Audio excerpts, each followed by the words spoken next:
नमस्कार दोस्तों। और आज की इस वीडियो के अंदर अपने बात करने वाले हैं इनकम टैक्स बिल 2025 के बारे में। तो अभी आपको जो स्क्रीन पर इनकम टैक्स बिल 2025 दिख रहा है, ये बहुत जल्दी अभी आपको ये इनकम टैक्स एक्ट 2025 दिखने वाला है। और अभी हमारा प्रेजेंट टाइम की अगर अपने बात करें तो अभी हमारा इनकम टैक्स का जो एक्ट चल रहा है वो 1961 चल रहा है।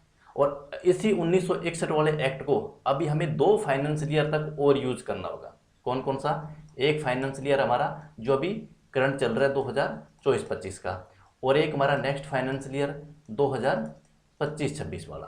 तो अब इन 2 फाइनेंशियल ईयर के अंदर अब 1961 एक्ट के अंदर जो भी हमारे शेड्यूल है, जो भी हमारे क्लोज है, जो भी हमारी सेक्शन है, इन सबको हमें 2 फाइनेंशियल ईयर तक और यूज करना होगा। लेकिन जैसे ही हमारा फाइनेंशियल ईयर 2026-27 हो जाएगा, यानी कि 1 अप्रैल 2026 से लेके और 31/3/2027 वाला जो हमारा फाइनेंशियल ईयर होगा, उसके अंदर हमें इस 1961 वाले एक्ट के जो भी सेक्शन होंगे, जो भी रूल होंगे, जो भी क्लोज होंगे, उनको हमें छोड़ना पड़ेगा। और वहाँ पर हमें इनकम टैक्स एक्ट 2025 वाले इस बिल के अंदर जो नए अमेंडमेंट हुए हैं उनको हमें फॉलो करना पड़ेगा। हालांकि ये 2025 है, अभी आपको बिल दिख रहे हैं। बिल इसलिए दिख रहे हैं क्योंकि अभी ये लोकसभा के अंदर पास हुए, तो बहुत ही जल्दी ये राज्यसभा के अंदर भी इसको पास करना है। ठीक है, वहाँ पर केवल फॉर्मेलिटीज बकाया है। तो जैसे ही वहाँ पर राज्यसभा के अंदर भी इसको क्लियर कर दिया जाता है तो वहाँ पर आपको टैक्स बिल की जगह इनकम टैक्स एक्ट 2025 नजर आएगा। लेकिन वो शुरुआत होगी उसकी 1 अप्रैल 2026 से। लेकिन अब बात आएगी भी इन दोनों में डिफरेंस क्या है। भी 1961 वाले के अंदर ऐसा क्या था जो छोड़ना पड़ा, 2025 लाना पड़ा। ठीक है, इसके अंदर अपने डिटेल के साथ डिस्कस करेंगे इसी वीडियो के अंदर। लेकिन इन दोनों में मेजर कितना फर्क पड़ा है वो अपने इस छोटे से एग्जाम्पल से समझते हैं। मेरे पास यहाँ पर एक कुछ रिकॉर्ड है। आप देखोगे 9th क्लास स्टूडेंट नेम और यहाँ आप लिखोगे 10th क्लास स्टूडेंट नेम। ठीक है, एक स्कूल है और उस स्कूल के अंदर फर्स्ट क्लास से लेके 9th क्लास तक ये 5 स्टूडेंट कंटिन्यू थे। ठीक है, अजीत कुमार, अमन सिंह, अनिल कुमार, बलराज और विवेश के नाम से। इससे आपको सारी कहानी समझ में आ जाएगी। लेकिन जैसे ही 10th क्लास स्टार्ट हुई, 9th क्लास का रिजल्ट आ चुका है, तो वहाँ पर क्या हुआ, कुछ स्टूडेंट ने स्कूल छोड़ दिया और कुछ स्टूडेंट ने नया एडमिशन उस क्लास के अंदर ले लिया।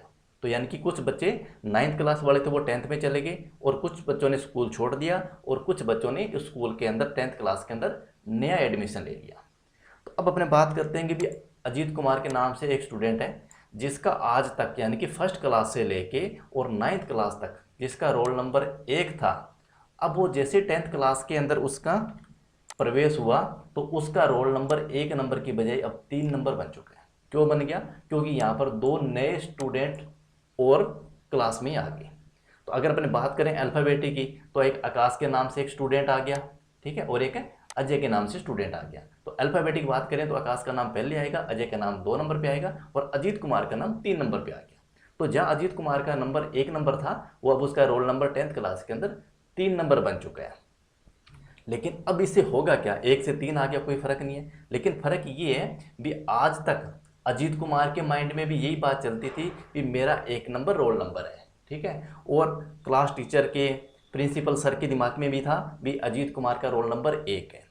तो कोई भी अजीत कुमार एक बहुत होशियार स्टूडेंट है, उसके ऊपर स्कूल के बहुत सारे कामों की जिम्मेवारियां भी थी। तो स्टूडेंट टीचर जो भी लोग आवाज़ दे के बुलाते थे भी रोल नंबर 1, ठीक है, आओ और ये आप काम करो। तो अब अजीत कुमार को खुद को भी याद रखना पड़ेगा भी मेरा अब रोल नंबर 1 नहीं रहा, मेरा रोल नंबर अब 3 हो चुके हैं। क्लास टीचर को भी याद रखना पड़ेगा भी अजीत कुमार का रोल नंबर 3 हो चुके हैं। प्रिंसिपल सर को भी अब याद रखना पड़ेगा भी अजीत कुमार का जो रोल नंबर है वो 3 हो चुके हैं। अगर मान लीजिए सर ने, प्रिंसिपल सर ने आवाज़ लगा दी भी 1 नंबर रोल नंबर है वो इस काम को संभालेगा, अगर 1 नंबर रोल नंबर बोल दिया तो यह बात आ जाएगी आकाश के ऊपर। अब इसके ऊपर जिम्मेवारियां बढ़ जाएगी, जबकि आकाश बिल्कुल नया स्टूडेंट है, इसके बारे में, स्कूल के बारे में अभी कोई ज़्यादा नॉलेज नहीं है। जिम्मेवारियां देनी थी अजीत को, लेकिन दे दी सर ने आकाश को, क्योंकि सब टीचर्स के, प्रिंसिपल सर के दिमाग में एक में था भी 1 नंबर रोल नंबर है जिस स्टूडेंट का वो बहुत अच्छी तरीके से काम को संभाल लेता है। लेकिन अब उनको भी ये याद रखना पड़ेगा भी अब अजीत कुमार का रोल नंबर 3 हो चुके हैं।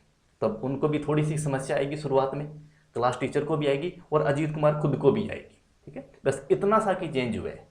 क्लास के बच्चे पहले भी 5 थे और क्लास में बच्चे आज भी 5 ही हैं।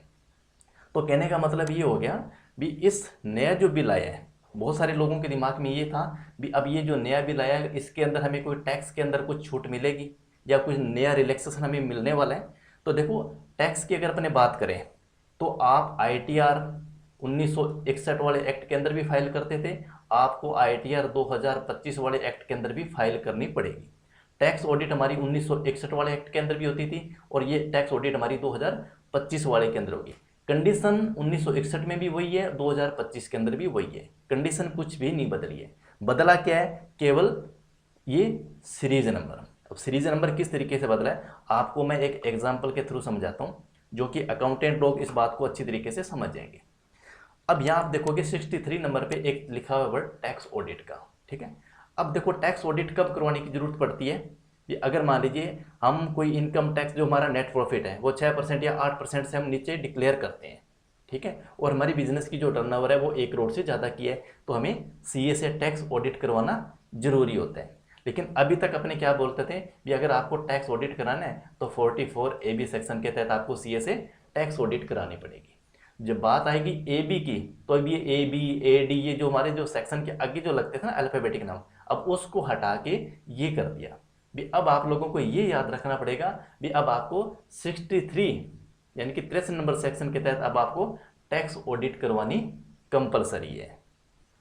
अगर अपने बात का आपको दिखाता हूँ मैं इनकम टैक्स के वेबसाइट पे आप जाके देखोगे इनकम टैक्स 1961 वाला जो एक्ट है, ठीक है, इसके अंदर जैसे मैंने एक सर्च किया टैक्स ऑडिट, तो टैक्स ऑडिट के अंदर देखोगे अभी तक हमारी सेक्शन क्या थी 44AB भी audit of account certain person carrying on the business और प्रोफेशन, ठीक है, भी आपको इस सेक्शन के तहत टैक्स ऑडिट करानी है। तो अब अभी तक हमारे पास में ये था भी हमें जो भी सेक्शन यहाँ पर यूज़ करनी पड़ती थी ये वाली कुछ इस तरीके सेक्शन 142 271B, ठीक है ना। अब इनको इस तरीके से हटा के इनका सीक्वेंस में नाम दे दिया। यहाँ पे आप देखोगे 69 70 71 72 73 74 75 76 इस तरीके से इन्होंने सीक्वेंस के अंदर इसको दे दिया, सेक्शन वो हटा दी ताकि आम आदमी को ये पता चल जाए भी 130 नंबर के अंदर ये, 120 नंबर की ये, 5 नंबर सेक्शन में ये, 6 नंबर के अंदर ये, यानी कि AB AD CB जो भी लगता था वो सब कुछ इन्होंने इस सेक्शन के अंदर खत्म कर दिया। क्योंकि भाई देखो नया सेक्शन है, नई 2025 के अंदर लेटेस्ट न्यूज आ रही है तो कुछ ना कुछ चेंजिंग तो करना ही पड़ेगा। लेकिन टैक्स पहले भी देना पड़ता था, टैक्स अब आपको आज भी देना पड़ेगा। अब बहुत सारे लोग कहेंगे भी इसके अंदर कुछ टैक्स स्लैब के अंदर भी कुछ फर्क पड़ा होगा। टैक्स स्लैब जो अभी हमारा फरवरी 2025 के अंदर जो बजट के अंदर जो हमारा न्यू रिजीम आया है, जहाँ तक आपको 0 से 4 लाख रुपए तक आपको कोई रिटर्न फाइल नहीं करनी, 4 से 8 करना, यानी कि ये जो 4 लाख के जो स्लैब है ये अब हमारा 2025-26 का जो फाइनेंस ईयर होगा उसके अंदर स्टार्ट हो जाएगा, ठीक है। तो जाहिर सी बात अगर इसके अंदर कोई चेंजिंग नहीं होती है, ठीक है, तो ये जाहिर सी बात है ये 2026-27 के अंदर भी ये रहेगा। अगर आपका कोई स्लैब इस टैक्स के दायरे के अंदर आता है तो आपको टैक्स भी आपको भरना पड़ेगा, तो वहाँ पर कुछ भी चेंजिंग नहीं हुई है।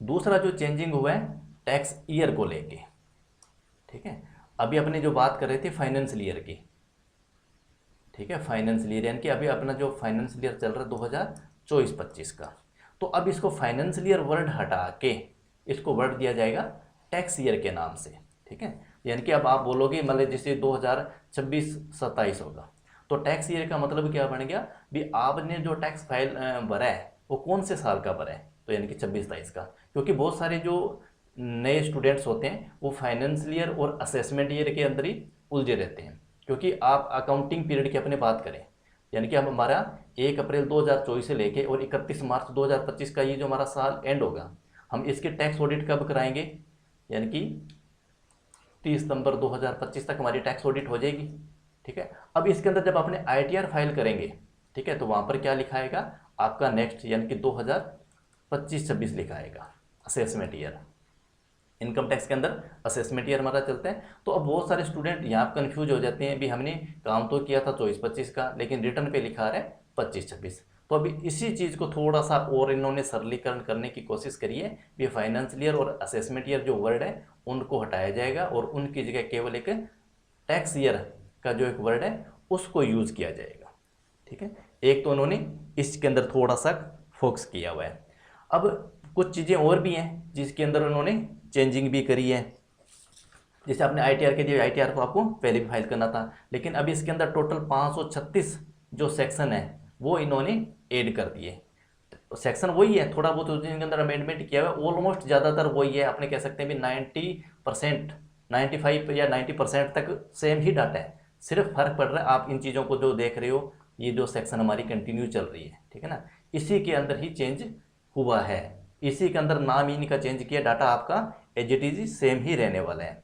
तो ये था हमारा बजट के अंदर। बाकी ये जो सेक्शन है, इस सेक्शन के अंदर हम प्रॉपर जो भी हमारी 536 सेक्शन इसके अंदर जो ऐड हुई है, कौन से सेक्शन के तहत आप लोगों को काम करना होगा, कौन सी सेक्शन के अंदर किस कंडीशन के अंदर आपको ITR फाइल करनी है, किस कंडीशन के अंदर आपको टैक्स ऑडिट करवानी होती है, और दूसरा इसके अंदर कुछ नया जो डाटा आपसे जो मांगा जाएगा, जैसे अभी तक हम टैक्स ऑडिट कराते हैं या अपने ITR को फाइल करते हैं तो वहाँ पर हम बैंक अकाउंट की डिटेल हम देते हैं, ठीक है, लेकिन अब बैंक अकाउंट की डिटेल के साथ साथ आपको क्रेडिट कार्ड की भी डिटेल है जो वो भी आपसे मांगी जाएगी, और प्रॉपर आपके पास जितने भी एक्सपेंसेस हैं, जितने भी आपके खर्चे हैं, उनकी डिटेल भी प्रॉपर मांगी जाएगी, ठीक है ना। तो ये कुछ नया नया चेंजिंग आपको नए फाइनेंशियल ईयर, जब इस फाइनेंशियल ईयर को छोड़ के नेक्स्ट फाइनेंशियल ईयर को भी छोड़ के आगे वाला जो फाइनेंशियल ईयर आएगा, यानी कि 1 अप्रैल 26 वाला, उसके तहत आपको इन चीज़ों पे ध्यान रखना है। लेकिन ये सेक्शन वही है, कोई फर्क नहीं पड़ा, अकाउंटिंग के अंदर कोई फर्क नहीं पड़ा, ठीक है ना। हो सकता है कि तब तक आपके ये जो हमारी 3CB और 3CD की जो हमारी रिपोर्ट्स तैयार होती है, उसके अंदर कुछ ना कुछ नया अमेंडमेंट आए, नए पॉइंट है जो उसके अंदर जोड़ दिए जाएँ। तो आई होप कि इस नए फाइनेंशियल ईयर के अंदर जो मेजर चेंजिंग हुई है उसकी चीज़ को आप अच्छी तरीके से समझ गए होंगे। फिर भी हम आपको इस नया जो एक्ट है पूरी डिटेल के साथ, पॉइंट टू पॉइंट हमारे CA सर के साथ आपको नई नई वीडियो मिलती रहेगी। तो इसीलिए हमारे इस चैनल को आप सब्सक्राइब जरूर कर लेना, और वीडियो पसंद आई तो वीडियो को लाइक करके भी जरूर जाना।